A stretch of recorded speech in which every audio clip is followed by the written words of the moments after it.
Bienvenidos a un nuevo episodio de Voces Amazonía Buen Vivir, un espacio donde exploramos historias que nos enseñan a vivir en armonía con la naturaleza y la comunidad.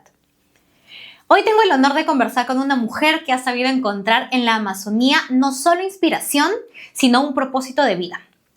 Ella es diseñadora, soñadora y puente entre el arte ancestral y el diseño contemporáneo. Hoy nos acompaña Vania Tafur.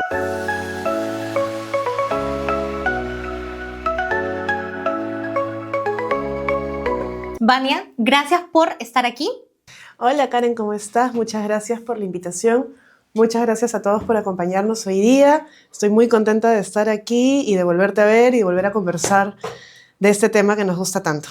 Vania, me gustaría comenzar. Nosotros ya nos conocemos hace un tiempo. Vania ha sido una anterior también aliada de CONAP. Ha estado en las comunidades de bases de CONAP dando los talleres en diseño a nuestros emprendimientos. Pero me gustaría iniciar que nos cuentes un poco. Yo sé que tú creciste en Trujillo, ¿correcto? Entonces, ¿cómo era tu vida allá? ¿Cómo inició tu acercamiento hacia el mundo del diseño? Bien, sí, yo soy trujillana, nací allá, crecí, estudié hasta la carrera universitaria de arquitectura, la terminé allá y luego me mudé a Lima. Así que me siento muy identificada culturalmente con lo que es la costa. Ahí hay mucho de la industria del zapato, eso siempre me llamaba la atención, en verdad, en Trujillo. Y crecer en una ciudad costera con tanta tradición, porque hay mucha cultura y tradición también en Trujillo, pues fue muy bonito, muy interesante. Yo llego al diseño un poco a través del juego y la exploración, porque creo que eso es lo principal que a mí me define estéticamente hablando. Me gusta mucho investigar, me gusta mucho estudiar y conocer cómo y ese conocimiento adquirido luego lo voy plasmando, ¿no? A lo largo de mi trabajo, y creo que se nutre un poco de todo, de todos lados. Y yo llego al diseño por el juego, por el reusar el material. A mí mi mamá desde chiquita me tenía siempre pensando en cómo se podía modificar el uso de algo o utilizar algo que aparentemente es desecho, cómo poderle dar una nueva vida. O sea, en verdad yo soy muy sostenible y me gusta mucho el tema de la sostenibilidad, bastante por la influencia de ella, y creo que me acerco al diseño desde ese lado, ¿no? Desde el lado creativo de la exploración. ¿Y tú estudiaste inicialmente arquitectura? Sí, yo soy arquitecta. ¿Y cómo pasaste a ser diseñadora? En verdad, para mí el diseño, yo era una cosita de 5 años y andaba dibujando vestidos por todos lados, o sea, lo tenía muy claro.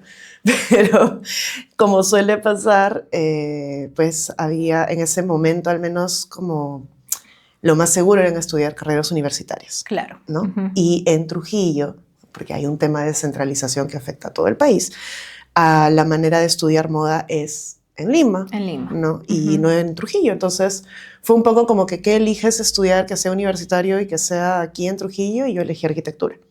Y que sea también algo de arte. Porque eso lo elegí porque a mí me gusta. Ah, ¿no? ¿Solamente fue por eso? Sí, porque mis papás son médicos. Ah. No, nada que ver. Nada que ver. Sudamérica y Asia. Sí. Dos cosas distintas. Pero me dije, bueno, ¿qué es lo más cercano a esto de crear, a esto de pensar diseño, ¿no? Y bueno, la arquitectura, obviamente. Es también como la piedra fundacional, un poquito de todo. Y me metí ahí. Yo sabía que no iba a ser arquitecta, sabía que estaba estudiando porque había que estudiarlo, pero lo terminé y creo que me dio una base muy, muy buena, muy sólida también. Sí. Wow. ¿Y cómo fue el pase entre arquitectura y diseño? O sea, de un día dijiste, voy a dejar arquitectura y me voy a dedicar completamente a diseñar. Yo lo terminé. Claro. O sea, yo saqué mi título, me graduó, le llego a mi papi con el diploma y le digo, bueno, señor, hasta aquí cumplimos, ahora me toca, me voy a Lima, muchas gracias, ¿no? Hasta luego. Claro, como que, ok, gracias. O sea, ese ha sido como el estereotipo que sale muchas veces en las películas, en los TikToks o en las redes, ¿no? De que yo tengo mi carrera por el diploma para mis papás y luego me voy a hacer mi vida. Sí, pero un poquito en defensa de ellos, creo que si bien es cierto, yo no hubiera tomado de repente esa decisión por voluntad propia, yo me hubiera ido directo a estudiar diseño. Claro. Creo que la formación que recibí, que fue una formación a nivel universitario, sí me ayudó muchísimo a entender el diseño desde un enfoque un poquito más académico, ¿no? Claro. Y acercarme con ese conocimiento previo a mi carrera de diseño de moda. Sí. Claro, mira, qué interesante. ¿Y cómo iniciaste entonces en el mundo de la moda? Yo me mudé a Lima en el 2013 para estudiar ya directamente. Yo ya había ingresado porque unos meses antes me había escapado como que a Lima para postular a todas las escuelas acá. Entonces ya había ingresado a una y entré en la carrera en el año 2013. En el año 2016 ganó el Perú Moda. Me meto en mi primer concurso, que fue el Perú Moda. ¿Sin estudios o ya estudiando? Ya estudiando. Como estudiante. Como estudiante, estaba en cuarto ciclo, ingreso al concurso y era mi primera experiencia concursando. Se me dio que gané ese concurso y de ahí pues en más ya básicamente empecé a crear lo que era Baniatafur, ¿no? La marca, la idea del alrededor. Iniciaste. ¿Y cómo inició Baniatafur? También desde la exploración, ¿no? Porque el concurso del que yo gané, que era de Perú Moda, tenía un tema que era el mar ese año. Era una temática general. Y la colección que yo lancé para ese concurso fue la colección que utilicé también para el lanzamiento de mi colección.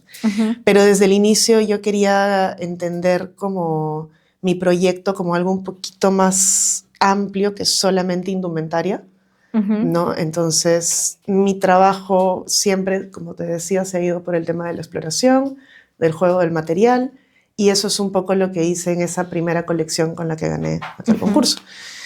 Jugar con teñidos, con desteñidos, con alpaca, con diferentes tipos de fibras, ¿no? De una forma totalmente empírica, valga la redundancia. Y funcionó de manera interesante, entonces creo que eso definió desde un inicio lo que iba a ser mi estética a largo plazo, que era intervenir muchísimo el material y jugar con materiales no convencionales. Digamos que los primeros años en los que yo ya había hecho un lanzamiento con una marca a mi nombre y tal, fueron más como para ir probando diferentes técnicas, diferentes cosas. Utilicé mucho esos años para poder hacer propuestas de repente para presentarlas en diferentes países o concursar. También fuera de Perú, quedé finalista en algunos concursos fuera. Viajé, presenté colecciones allá. En China, por ejemplo, también pude exhibirlos en Chile, en diferentes lados. Y lo interesante de todo esto fue como que ir descubriendo también mi propia estética. Tu propio estilo. Sí. Ya para el 2020, el momento en que nos encerraron a todos un poco por la pandemia, fue cuando yo inicié ya con una estética bastante más definida y con productos pensados para vender, ¿no? Claro. O sea, no solo para exhibición, sino ya funcionales y que puedan ser comerciales, ¿no? Y entonces mi viaje ha sido un poco ese, desde crear la estética que yo quería, que básicamente se resume en hacer streetwear artesanal, ¿no? Pero con mucha onda, muy fuerte, muy rudo, pero lujoso. O sea, esos es como los componentes que conforman un poco ahorita el universo de Baniatafur. Y lo que hago siempre es lo mismo y es regenerado, ¿no? Yo trabajo íntegramente con materiales de desecho en mi proyecto. Ah, todo es sostenible. Todo es sostenible. Todo es como economía circular. Sí, trato de aplicar economía circular al menos al 70% de los procesos, no se pueden todos. Todavía yo soy una empresa chiquitita, pero se entiende también la responsabilidad que hay detrás.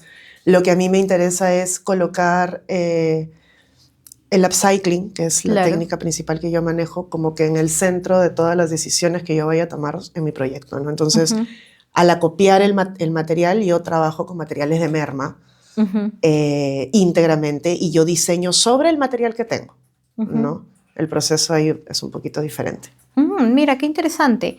Y ya yéndonos un poco, bueno, me comentas lo que ya has definido tú como tu estilo, ¿no? Como tu estilo como diseñadora.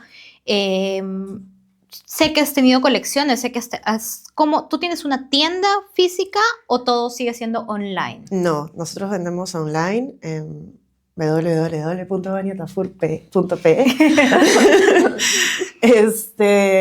Tenemos ahorita presencia en Instagram. Hemos estado en algunas plataformas comerciales un poquito más grandes. Ujú. En este momento en particular no, pero sí hemos estado en plataformas que ya gestionan muchísimas marcas. Claro. En tiendas físicas nos encontramos en una tienda ahorita en Barranco que se llama Amado. La Ujú. tienda está en Girón Colina y ahí pueden encontrar piezas de la línea de Proyecto Upcycle de Vania Tafur. Ujú.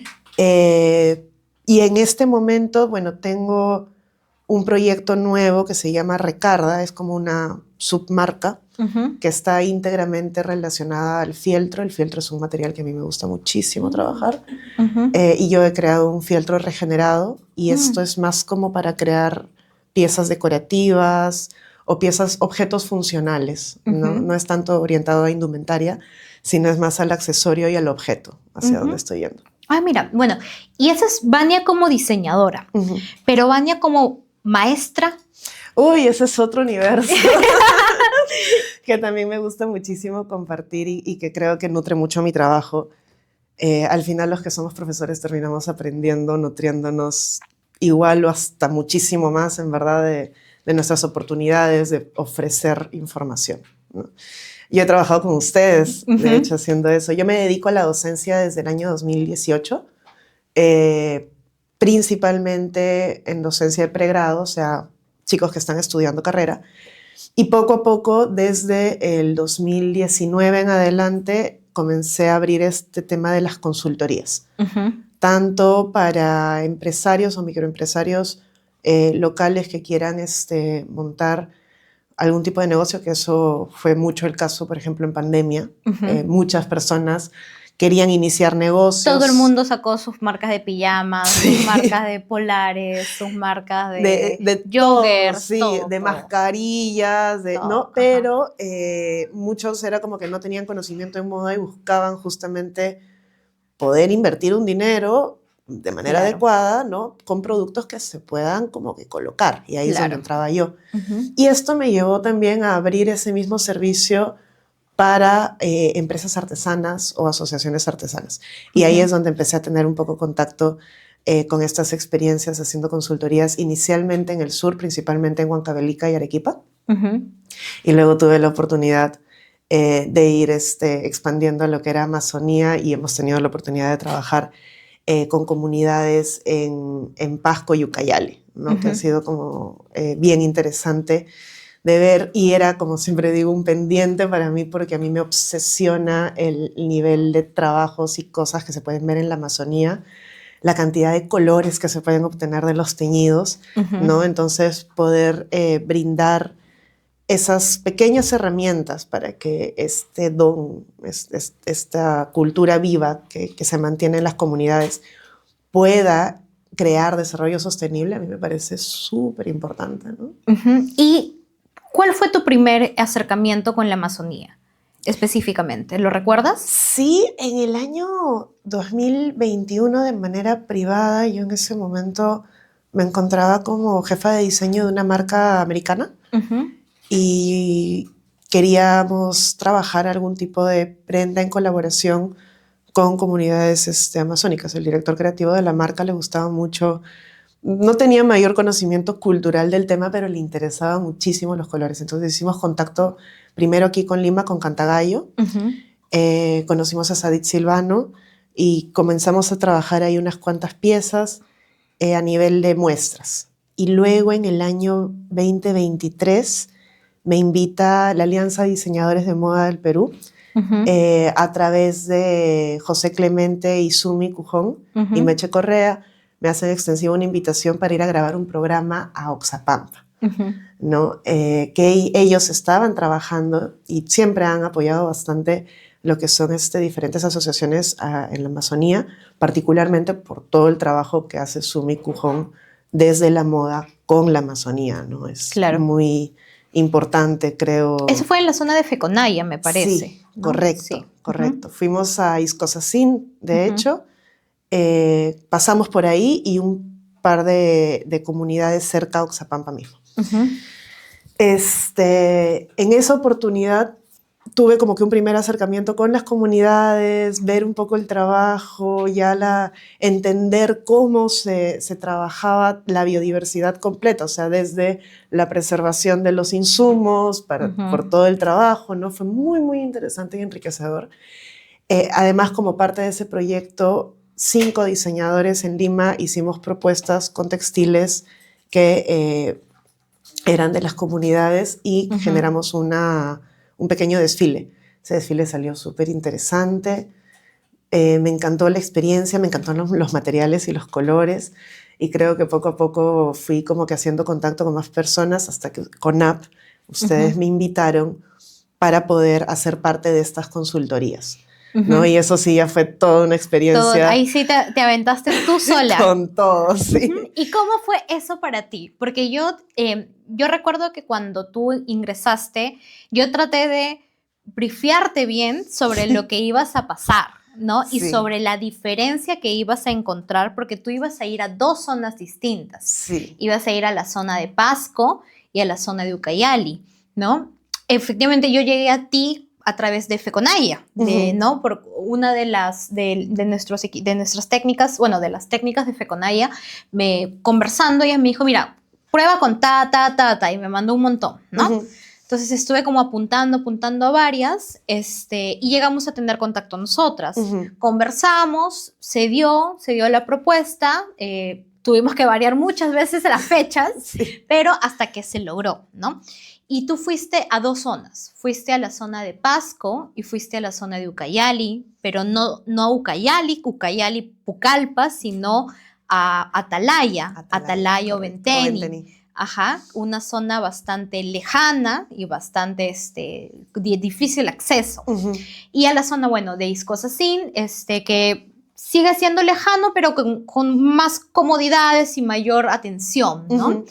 Y yo he estado en esas comunidades, yo he visitado las comunidades, conozco a los hermanos y a las hermanas, entonces traté de briefiarte y darte toda la información necesaria de que, mira, en Pasco, con las hermanas Yaneshas, las hermanas son así, las hermanas es fácil conversar con ellas, las costumbres son de esta forma, las hermanas Xénica, por el otro lado, es distinto, la lengua es distinta porque ellas hablan mucho en su idioma. La apertura de ellas, el entendimiento por parte de ellas de saber lo que están haciendo, lo que quieren hacer, incluso su nivel de participación es distinta, muy aparte del nivel de ingreso que ya de por sí es complicado, ¿no? Claro. ¿Cómo te sentiste tú en esa experiencia? Fue una experiencia enriquecedora a múltiples niveles, en realidad, porque primero tuve la oportunidad de conocer lugares que creo de otra manera no hubiera conocido, que no están en el circuito turístico necesariamente. No, por supuesto que no. También de entablar las personalidades de cada una de las comunidades eran muy marcadas y es muy interesante de ver. El compañerismo también, o sea, el conocimiento entre personas, porque todos se conocen, porque eso es bien rico también de ver, ¿no? También no estuvo obviamente exenta de dificultades el viaje. Creo que el primer día que llegué yo había viajado con unas zapatillas súper especializadas para hacer montañismo y no sé qué. La primera lluvia se me abrieron las zapatillas y me quedé sin zapatillas en medio de la nada. Hubieron ese tipo de cosas resolviendo, pero fue muy interesante no poder brindar la información. Yo creo que nosotros como capacitadores lo que hacemos no es solamente ya te llevo todo este contenido, esta tabla de contenidos que hemos discutido previamente que tengo que darte.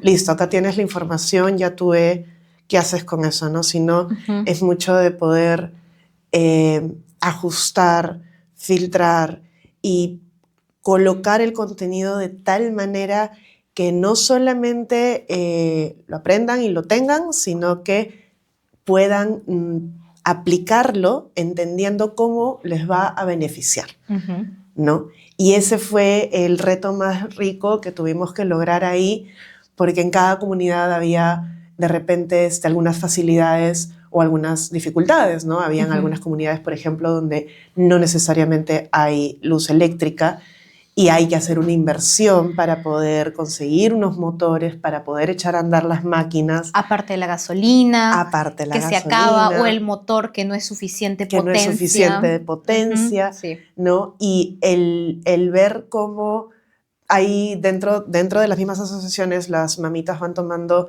el liderazgo necesario para poder hacer entender al resto de la comunidad que es importante que esa herramienta Ujú. esté al servicio de todas y que puedan verse beneficiadas. Ser parte de esos procesos es bien importante, ¿no? Ujú.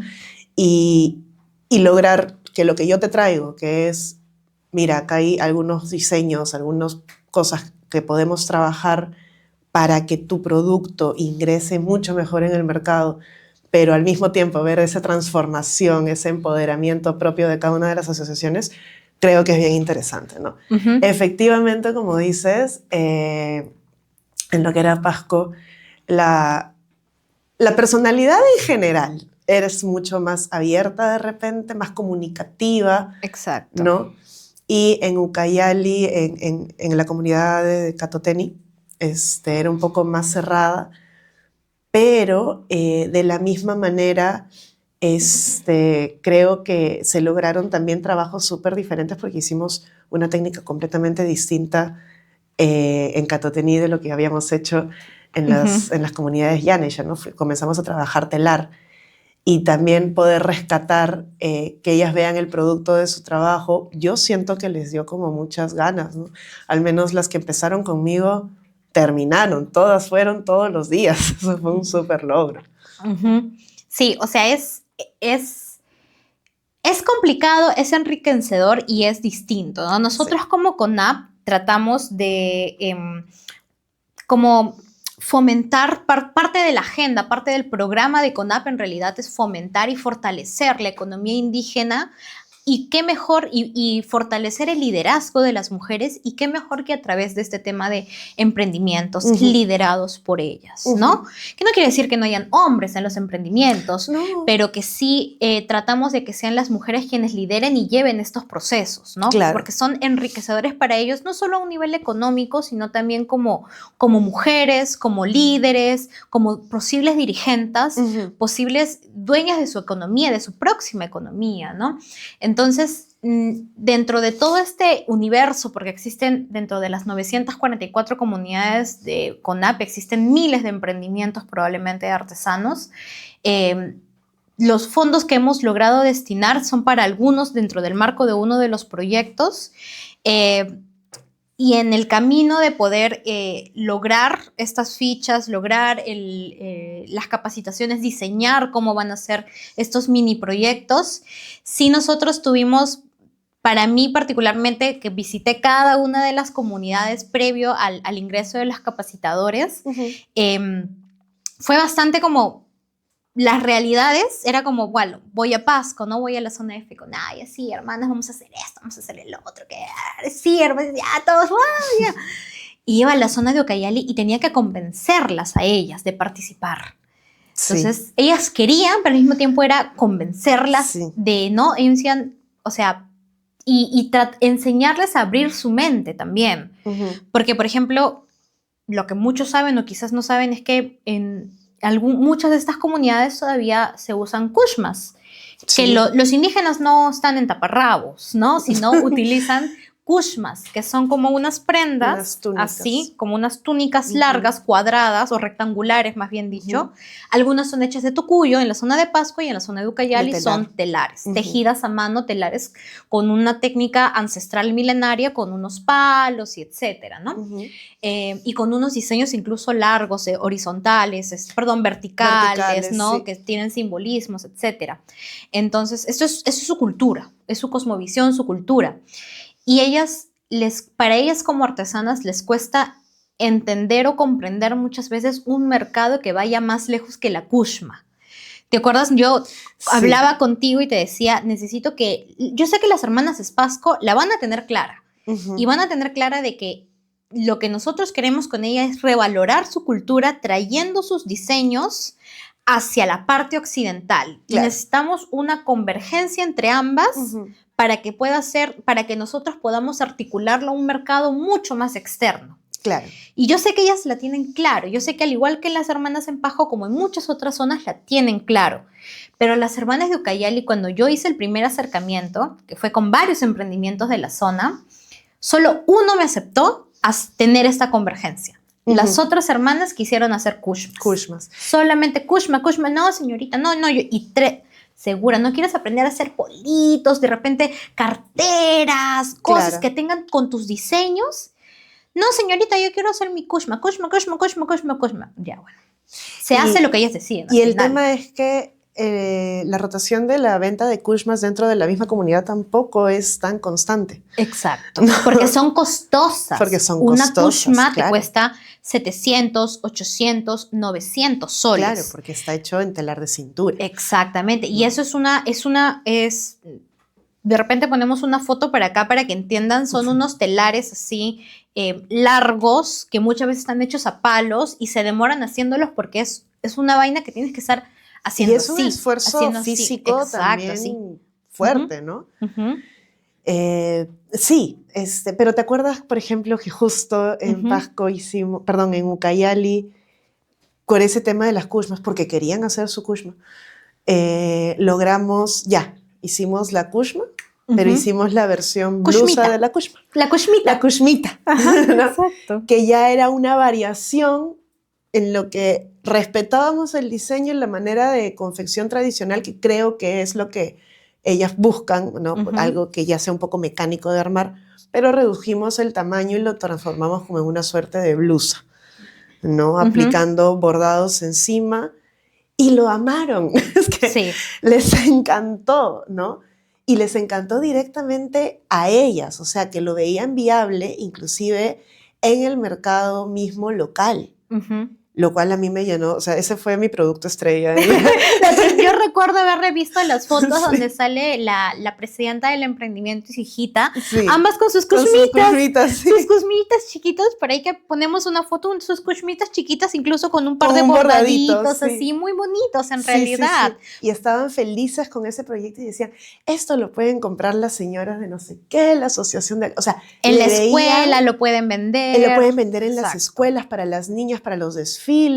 Se daban cuenta de que directamente reduciendo el largo del producto nos quitábamos la mitad del insumo de material, del consumo de material de encima, y fue maravilloso que le vean el potencial comercial, ¿no?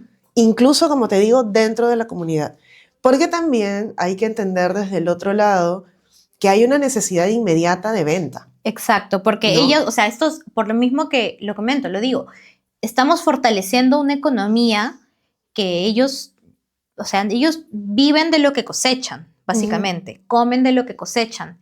Y ahí podemos entrar en cosas técnicas, que es el tema del cambio climático. O sea, los pueblos indígenas milenariamente no han necesitado el dinero para poder ellos existir. Claro. ¿Por qué? Porque tienen la carne del monte, donde van a cazar, los peces en el río, en donde pescan, la tierra en donde ellos producen sus propios alimentos, ¿no? La medicina la encuentran en el bosque, porque tienen el ciclo natural de la naturaleza, de la tierra, de la madre tierra, como quieran llamarlo, ¿no? Pero ¿qué es lo que pasa hoy en día? Hoy en día, gracias a... Y eso lo hablábamos en un episodio también anterior con otra invitada. Gracias a las madereras que ingresan, gracias a las mineras, gracias a las petroleras, gracias a distintos entes que están afectando la Amazonía y los bosques, están creando huecos y los bosques y los animales cada vez están más lejos y más lejos. Los ríos cada vez están más contaminados. El cambio climático ha afectado ya directamente no hay peces, las estaciones. Ya también. No llueve, ya no pueden cosechar, o sea, ya no cuentan con los recursos naturales que antes tenían y necesitan el dinero para poder ir y comprar lo que antes podían encontrar en su chacra. Exacto. Y desde esa perspectiva yo no puedo venir como diseñadora, ¿no? Negando esa realidad o esa situación y diciendo, ok, lo que tú tienes que hacer es diseñar un producto ahora que lo vas a comercializar el próximo año,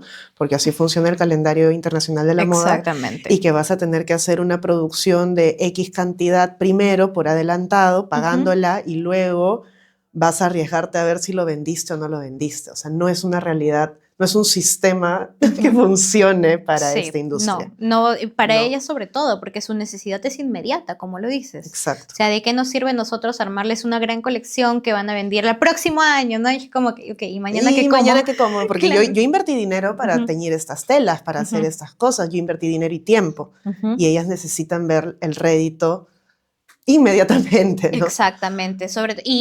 Y hablando justo de ese tema, del tema cultural, de cómo poder nosotros hacer esta convergencia y llegar a un punto medio en la cultura, ¿no? Ujú. Tenemos estas kushmitas que salieron tan bonitas que no he vuelto a ir a las comunidades, pero tengo que hacer una nueva ronda por todas, para poder ver cómo les está yendo, cómo han podido de repente avanzar, qué más están ¿Qué haciendo. más Muchas, están sacando? claro, o sea, hemos traído muchos emprendimientos acá a Lima, los hemos llevado a otras ferias y he visto que siguen sacando provecho, algunas más, algunas menos, pero tenemos un movimiento constante Claro, todavía de nuevos productos, ¿no? claro.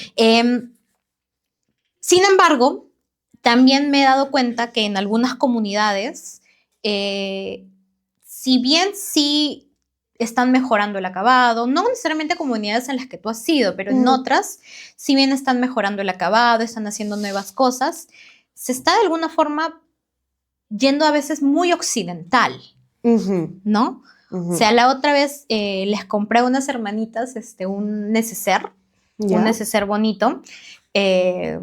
Por necesidad, en ese momento se me había roto el mío, entonces estaba justo en esa comunidad y le digo, ya, necesito uno grandecito, a ver, ¿no? Y les compré uno y que lo veo y la tela era hecha en China, Ya. era una tela que ni siquiera era bordada, era una tela de flores que seguro la habían comprado acá, o sea, de indígena no tenía, Nada. solamente las personas que lo habían hecho, Ya, claro. ¿no? Entonces era como, claro, o sea, era mi necesidad. Normal, lo compré porque era necesario para mí, pero era, o sea, ¿cómo logramos que ellas en este camino no No pierdan, pierdan. ajá, lo suyo? O sea, yo me imagino que eso también tiene que ver con la capacitación y con entender que lo que diferencia, ¿no? Realmente en el mercado, lo que le da el valor, lo que le va a dar un precio no solo competitivo, sino un precio elevado, digamos, de alta gama, es la cultura, Ujú, ¿no? No es la capacidad de ellas de ser operarias de máquina, ujú. no va por ahí, va por preservar la cultura, ¿no? Y eso también, me imagino, hay maneras de comunicarlo, de seguir instaurándolo, porque es bien importante. La gente puede comprar la historia, puede Detrás. comprar la cultura detrás. Ujú. Algo que me pasó en Pasco, por ejemplo, cuando estuve ahí, fue que, bueno, tantas idas y venidas y tanta gente con la que hablaba, y mucho yo preguntaba, porque quería hacer algo con eso dentro de lo que era la capacitación, por el tema de la iconografía, ¿no? Del significado Ujú. de las iconografías. Claro, porque cada zona tiene Cada una zona iconografía tiene una distinta, iconografía distinta y el ujú, río, el agua se representan dependiendo. dependiendo de Ujú, la zona. Y, y yo preguntaba y no tenían conocimiento, ujú, la comunidad misma, ¿no? Particularmente los niños, digamos que ujú, algunos mayores sí, pero niñitos ujú. pequeños no tenían el conocimiento de cómo escribir en su propia lengua. Y conversando con algunas personas de la zona, me comentaban, ¿no? La típica de, sí, un estudio que se realizó del país tal para, digamos, recopilar todo este saber. Y es como, ya, pero es que deberían ser saberes vivos, porque al Ujú, final eso es lo que diferencia y le da el valor absolutamente a todo, ujú, ¿no? Es la cultura misma, es el respeto que ellos mismos van a poner sobre sus productos, de ujú, conocer, ¿no? De dónde sale, por qué, qué significa. ujú. Si ellos como comunidad no revalorizan y no atesoran eso, se va a perder. Se va a perder. Sí, Y como se pierde, o sea, la primera señal de cuando una cultura se está perdiendo es cuando se pierde la lengua. por ejemplo, cuando van perdiendo el idioma. Justo lo que mencionas me hizo recordar rápidamente en la zona de Alto Amazonas, cuando en las cucamas usan una falda que le llaman campanilla.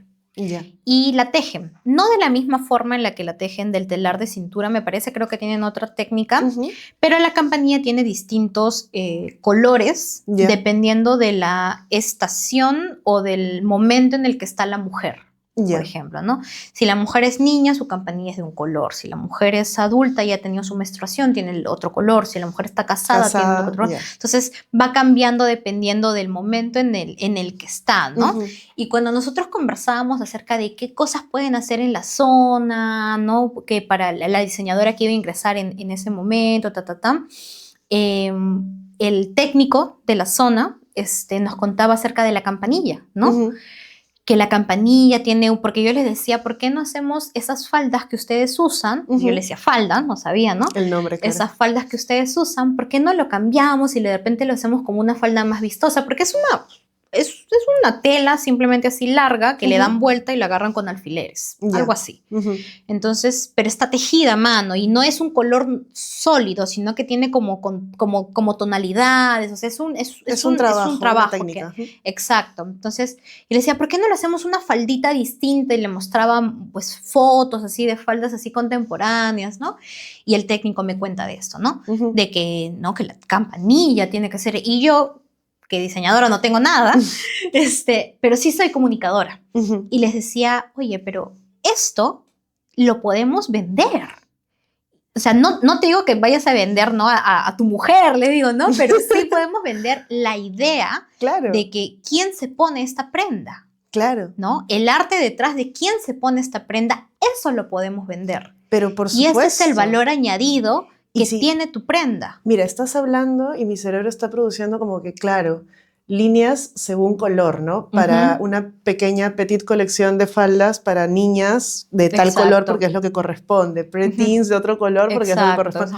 O sea, tiene hasta potencial comercial y de marketing. Totalmente. ¿No? Le decía, le podemos poner unos tags donde diga que esta prenda solamente la pueden usar o es indicado para tal cosa. ¿Y quién nos dice que eso no se puede hacer, ¿no? Si es que los que van a recibir el rédito de la exposición, de tomar esta idea y hacerla como algo comercial, son las personas de la comunidad. Entonces, ¿por qué no? Claro que ¿por qué no? Porque es su cultura al final. Y sin entrar mucho en polémica ni esas cosas, hace un tiempo escuchamos o salió la noticia sobre esta diseñadora que en su momento hizo un comentario sobre que una diseñadora limeña que hizo una colección, no recuerdo si las palabras que usó fue inspirada en o basada en la Amazonía o algo así, pero ella mencionó, bueno, independientemente de los diseños, que sí me parecieron simpáticos, bonitos, recuerdo que yo compré uno y lo devolví después, felizmente seguía con la etiqueta, y todo ese tema, cuando ella dio la conferencia y empezó a hablar acerca del tema, creo que ahí fue donde inició la polémica, por la forma en la que ella habló acerca de una cultura que por ser peruana le pertenecía también a ella, que pueden haber personas que digan que sí o que no, pero yo no creo, después de que hemos hablado acerca, ¿no?, de tú como diseñadora, el viaje que has tenido al entrar a estas comunidades, al aprender de ellas, al conocer sus vivencias, este tipo de cosas, ¿no?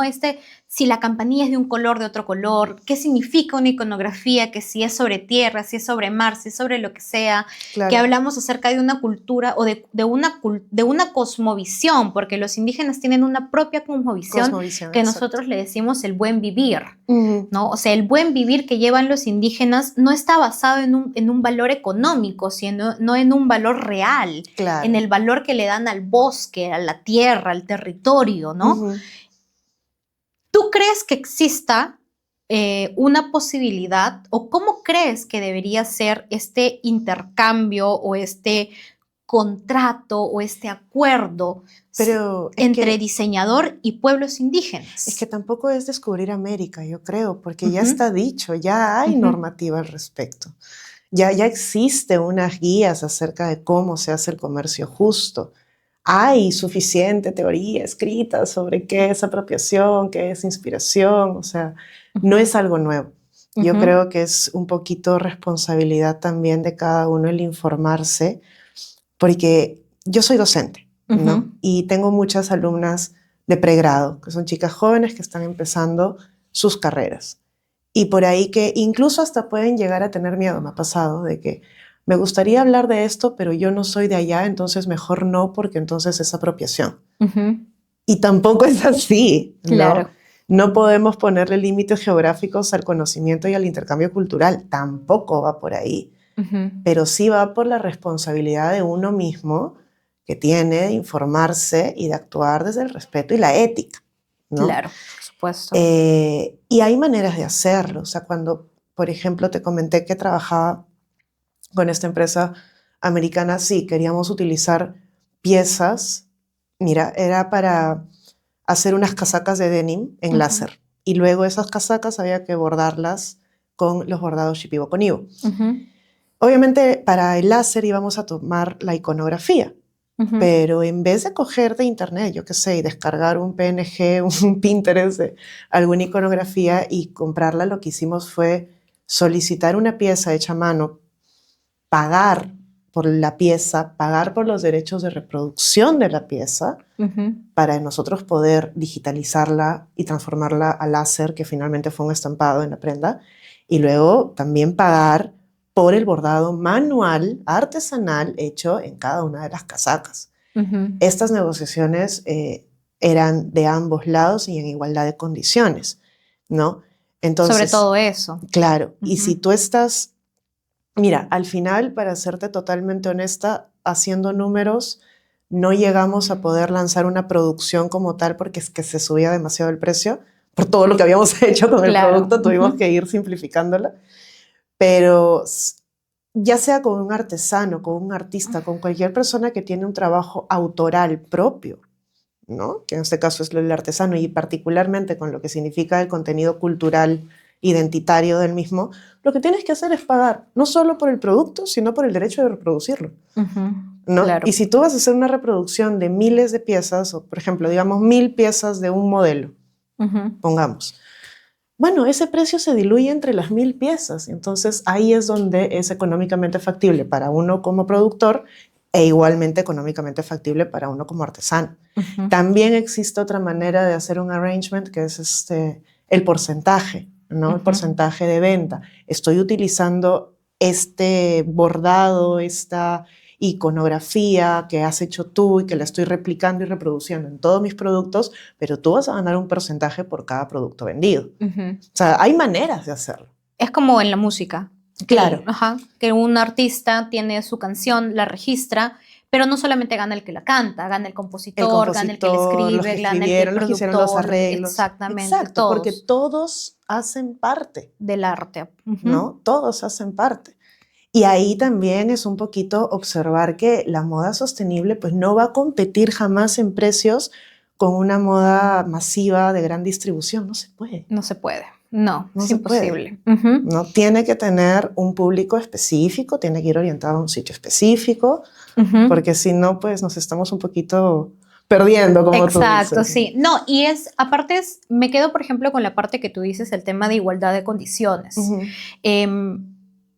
Y esto pasa muchísimo y pasa incluso en el Estado todavía. Lo que hablábamos antes en la preconversación, o sea, tenemos que entender que los pueblos indígenas tienen su propia cosmovisión, su propia forma de expresarse, su propia forma de cómo decir las cosas. Yo una vez mencioné a una lideresa este tema de apropiación cultural, que a mí no me gustaba usar, por ejemplo, cosas recién en mis inicios, de cosas así de indígenas, porque sentía que era apropiación cultural, porque yo no soy indígena, ¿no? Entonces no me sentía todavía, y recién llevaba poco tiempo, entonces no me sentía todavía con el derecho de poder hacerlo. Y ella me decía, eso no es apropiación cultural, Eso no es apropiación. Apropiación es cuando tú estás quitando algo. Apropiación es o sea, me trataba de rebatir un término que sí, no hay problema. Y cuando yo luego lo hablaba con otra persona y me decía, lo que pasa es que para ellos apropiarse es quitar. Claro. Ellos lo traducen a terreno. Claro. O sea, apropiar es quitar el terreno, que te estás quitando una hectárea, que le estás quitando algo a algo alguien. que le pertenece, algo físico, tangible. Ajá, algo físico, claro. tangible y no un tema cultural, de derechos, de esas cosas. Eso es distinto, la forma en la que... O sea, entonces, nada más basándonos en esa diferencia que es una palabra que para nosotros puede significar lo mismo para todos, Claro. pero para ellos hablas de otra cosa. O sea, y por eso existen las organizaciones indígenas. Porque nosotros no es que nos quedamos, bueno, como CONAP, no es que se lleven una tajada de la producción, no, sino que son los asesores, son quienes se van a asegurar de que este intercambio Comercial. o este proceso, este comercio sea justo para ambos, claro. sobre todo para ellos. Claro. Porque tú puedes ir hacia ellos y decir, sí, mira, yo quiero hacer una colección. Supongamos, tú que has estado en las comunidades, supongamos que va una diseñadora X y va a la comunidad una comunidad de Pasco, ¿no? Va a una comunidad de Pasco y se sienta a una de las que tú haces, se sienta con ella, se sienta con la artesana y con el jefe, ¿no? Y le dice, sí, yo quiero hacer una colección y quiero por favor que sus artesanas me ayuden, quiero hacer una colección inspirada en los Yaneshas y bla, bla, bla, bla, bla, ¿no? Y dice, ok, ¿cuánto es el pago? No, bueno, yo les voy a pagar de repente por sus iconografías, ¿no? Les pago a cada una 500 soles. No, a cada una de ellas. Les pago 500 soles o X monto, un monto de 3 cifras a cada una de ustedes. Les pago un monto de 3 cifras a cada uno de ustedes. Que me trabajen en las piezas, las iconografías, ¿no? Y va a la comunidad de Ucayali, en la zona de Oventeni, y les ofrece el mismo trato, ¿no? Quizás en Pasco, por el mismo tema del acceso y etcétera, lo que van a hacer es, ok, voy a llamar a la señorita Karen. Claro, a contarle lo que ha pasado, no voy a contarle lo que ha pasado porque lo hacen hasta ahora, me llaman, ¿no? Me están ofreciendo este dinero, ¿no? Y para ellos es un montón de dinero. Claro. No, le digo, mira, ya a ver, y yo lo primero que voy a decirles es que manden un correo. Dales mi número, dales mi correo, que me manden un correo y yo voy ¿cómo se llama? A contestarles formalmente, ¿no? Claro. Que manden una propuesta, tenemos una reunión y vamos a ver qué tan equitativo es, porque un número de 3 cifras para un trabajo que a ustedes les va a tomar cierto número de días y que ellos van a tener una ganancia, mucho mayor. Es que ese es el tema, ¿no? La reproducción, lo que te decía, el derecho de reproducir la pieza. Exacto. Porque una cosa es lo que yo te pago por esta pieza, porque eso es lo que esta pieza cuesta. Pero si yo te voy a comprar esta pieza para replicarla, N cantidad de veces y voy a obtener un margen de ganancia alto por replicarla y reproducirla y tú no estás ganando nada por ese derecho de reproducción, entonces sí, pues no es justo. No es para nada justo. Pero eso es, por ejemplo, en el caso de Pasco. Si nosotros fuéramos a Ucayali y le ofrecen el mismo trato a las hermanas de Ucayali, lo aceptan. Ellas van a estar, tú dime, ¿qué dirían ellas? Probablemente lo aceptarían. Claro. Exactamente, sí. porque es una necesidad inmediata. No van a preguntar, no van a llamar, no van a hacer nada, denme la plata, nos sentamos acá y trabajamos. Y no se van a cuestionar para qué lo usaron o por qué. Porque también hay que tener en cuenta dentro de estas negociaciones las dificultades logísticas de algunas de las comunidades, donde a veces el internet no llega. Exacto. Entonces ellas realmente no van a tener un acceso a la información, a saber qué se hizo con sus piezas, ni tan rápido ni tan real como podríamos tener de repente a las mismas comunidades que me mencionas en Pasco, que quizás están mejor conectadas. Porque también difiere mucho de comunidad en comunidad, ¿no? Entonces sí, o sea, de nuevo, hay que verlo desde la ética y también, como tú dices, desde la comunicación, desde que todos tengan la información completa de lo que se va a hacer y para qué. Exacto. ¿No? Pasa un poco por ahí. Y mi comentario acerca de que si es masivo, no puede ser cultural, lo digo, o sea, yo puedo coger un tejido o un bordado, lo digitalizo, lo mando a estampar, el estampado es barato, ¿no? Y puedo estampar un montón de tela. Claro. Pero eso va a tener la calidez, el peso, el valor, el tacto, el nivel de detalle, la precisión que la pieza original? No. Nunca. Jamás. Jamás, ¿no? Entonces, estamos hablando de dos cosas bien distintas. Lo que sí genera, creo yo, en mi humilde opinión, que lo que sí genera desarrollo sostenible es eso, ¿no? Es poder revalorizar esa cultura y que directamente parte de los profits, de las ganancias que se hagan de esto, vayan para las comunidades. Sí. Porque es que si no, la gente tampoco se va a seguir dedicando a eso. Exactamente. Es lo que va a pasar. Y hacerlo de forma justa, como tú comentas, ¿no? Muchas de estas comunidades, por lo mismo de que del acceso, de la necesidad, etcétera, van a tomar el dinero y van a entregar. Y no es así. O sea, para eso estamos las organizaciones nacionales, para asesorar en el proceso.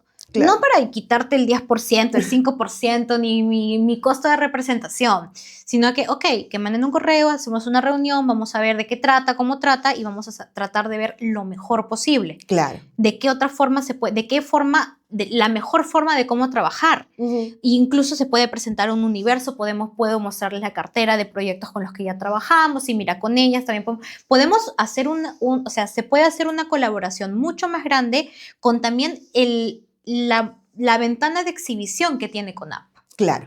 ¿No? Entonces, no solo hay que pensarlo por el lado de ellos, sino también para nosotros, como organización nacional, también tenemos una ventana de exhibición, tenemos aliados y contactos. Para los mismos diseñadores, ¿no? Diseñadores y empresas textiles o de diseño que estén interesados en entrar a hacer moda identitaria, cultural, sostenibilidad o similares, poder acceder, pero a través de organismos que también los guíen. Exactamente. ¿No? Que también les muestren el camino de por acá sí, por acá no. Mira, estas personas para que te hagan, estos pueden ser proveedores de tal cosa. Es un puente increíble y necesario, ¿no?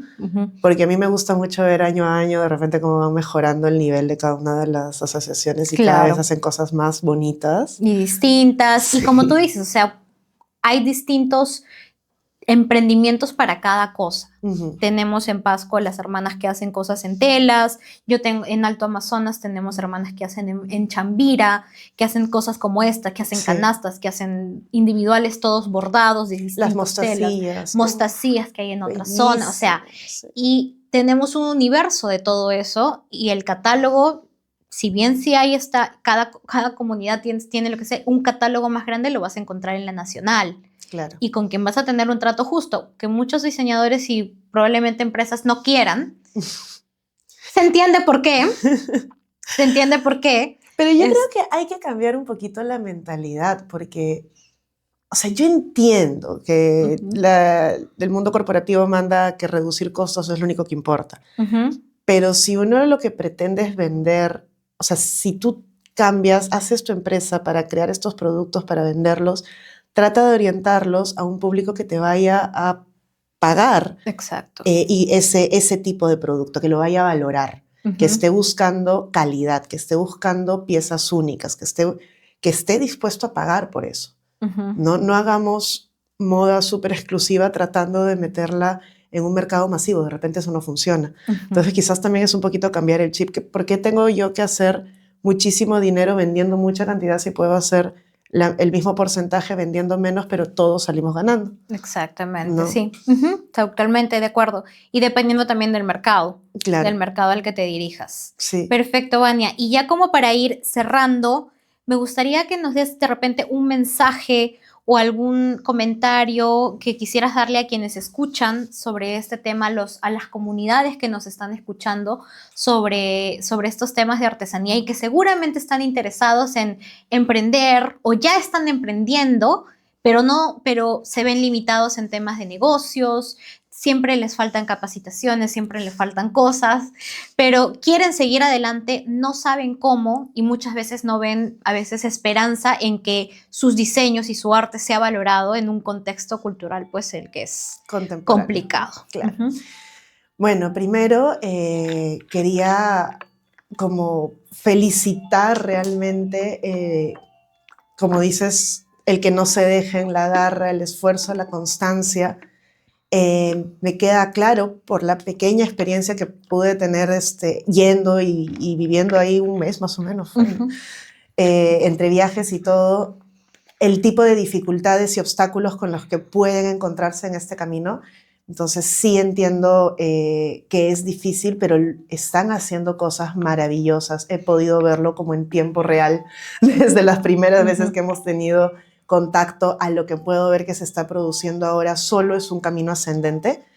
No es muy fácil, pero creo que tienen el apoyo y siempre van a poder encontrar como manos amigas en el medio que les permitan llegar a sus objetivos, ¿no? El tema de la necesidad comercial y la inmediatez a veces no nos deja ver que quizás hay un universo comercial enorme ahí afuera, pero creo que es posible crear una industria tan importante con los productos artesanos amazónicos textiles como lo son los productos artesanos andinos amazónicos, amazónicos, no, andinos textiles. Hay la variedad, hay la técnica, hay la cultura, hay las personas que están interesadas y se ve el talento, así que sigan adelante. Desde aquí todos los que realmente queremos entender el desarrollo sostenible como lo que es, vamos a estar dispuestos a seguir apoyando, ¿no? Perfecto, Vania. ¿Y cómo podemos encontrarte en tus redes sociales para poder seguirte? Muy bien, en Instagram me pueden encontrar como vaniatafur.pe, mi página web es www.vaniatafur.pe y muchas gracias por la invitación. No, gracias a ti, Vania, por venir y espero que sigamos colaborando en algún momento. Sí, siempre claro se que vienen sí. nuevas cosas, nuevos proyectos para las comunidades. Muchas gracias a ti. Muchas gracias. Okay. Chao. Okay. Gracias a todos por acompañarnos en un nuevo episodio de Voces Amazonía Buen Vivir y nos vemos en el próximo episodio.